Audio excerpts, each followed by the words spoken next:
Jadi Gus Dur sebagai pendiri PKB pada waktu itu kemudian diusir dari rumah politiknya sendiri. Kenyataan pahit bahwa perilaku beberapa politisi kita masih sangat tidak terpuji, sehingga banyak nilai-nilai luhur diabaikan demi untuk mendapatkan posisi. Memang kita lihat banyak ya, terutama salah satunya ya nggak usah ditutup-tutupi pimpinan PKB saat ini. Nah, namun bagi kami keluarga Gus Dur, ya kita tetap berjuang di masyarakat. Pimpinan PKB saat ini Caimin maksudnya? Iya memang pada saat ini perilakunya kenapa? Ya perilakunya, ya itu tadi kan sebagai keponakan Gus Dur pertama, kemudian sebagai kader partai seharusnya bisa menghormati pendiri ya dan pimpinan partainya. Berarti Anda menganggap beliau tidak menghormati pendiri? Sama sekali tidak menghormati. Tapi di sini Anda merasa ditendang atau disingkirkan nggak sih, kok partai yang didirikan oleh ayah Anda sendiri di sini yaitu PKB tiba-tiba dikuasai oleh orang lain dan dipimpin oleh orang lain, bukan Anda di sini sebagai penerusnya. Ada perasaan seperti itu? Saya lebih sakitnya bukan diri saya. Saya ini nobody, saya ini nggak usah dianggap. Yang lebih sakit bagi kami semua pengikut Gus Dur adalah Gus Dur yang diperlakukan seperti itu. Gus Dur diberhentikan dari jabatan beliau ketika beliau masih hidup dulu ya, secara hukum ya melalui muktamar.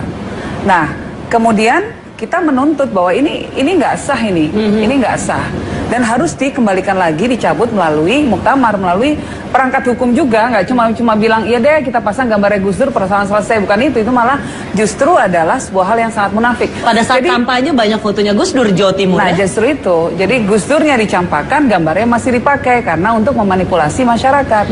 Apakah ini salah satu alasan bentuk kekecewaan Anda sampai akhirnya Anda melarang kader partai Anda untuk bergabung dengan PKB? Yang kita larang adalah penggunaannya yang terakhir kemarin, dan kita mengeluarkan somasi, juga ada penasihat hukum yang juga melapor ke Bawaslu, adalah pelarangan penggunaan foto, gambar, suara Gus Dur oleh PKB yang masih dipimpin Caimin.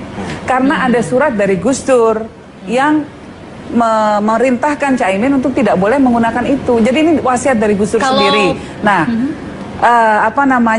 kalau PKB-nya sudah tidak dipimpin oleh Pak Muhaimin Iskandar sudah boleh, gitu. Jadi ini, ini wasiat ini tertulis. Dan ini banyak yang orang tidak tahu ya.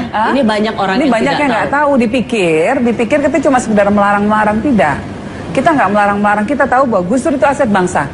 Gus Dur aset bangsa, siapapun memakai boleh. Tetapi kecuali yang tidak diperbolehkan oleh Gus Dur sendiri melalui surat beliau yang ditulis sebelum beliau wafat. Kami sebagai anak keturunannya harus menghargai, harus menghormati dan melaksanakan surat wasiat tersebut. Jadi kalau sekarang Yeni melihat PKB bisa 5 besar, gimana perasaannya? Ikut bangga atau merasa bahwa aduh nggak apa-apa menang, tapi jangan bawa-bawa ayah saya lagi dong? Gimana tuh menggambarkan suasana hati kamu melihat gambar Gus Dur masih ada di sepanjang pesisir Jawa Timur dan terbukti memang dengan banyak efeknya PKB bisa masuk 5 besar? Saya sedih karena apabila politik didasarkan pada manipulasi seperti itu, maka hasilnya adalah wakil rakyat yang tidak akan sungguh-sungguh bekerja untuk masyarakat. Kalau dasarnya sudah sebuah ketidakjujuran, sebuah kebohongan, apa yang bisa kita harapkan dari mereka? Apakah mereka akan bisa berkata jujur kepada masyarakat? Apakah mereka bisa berbuat maksimal untuk masyarakat? Tentu tidak. Untuk hal yang sangat fundamental seperti itu saja, hal yang banyak diketahui oleh orang banyak, mereka masih bisa bohong. Apalagi nggak ketahuan. Dari hal yang sepele aja Bu ya. Yang kelihatan, Jadi Bu aja masih bohong. Suara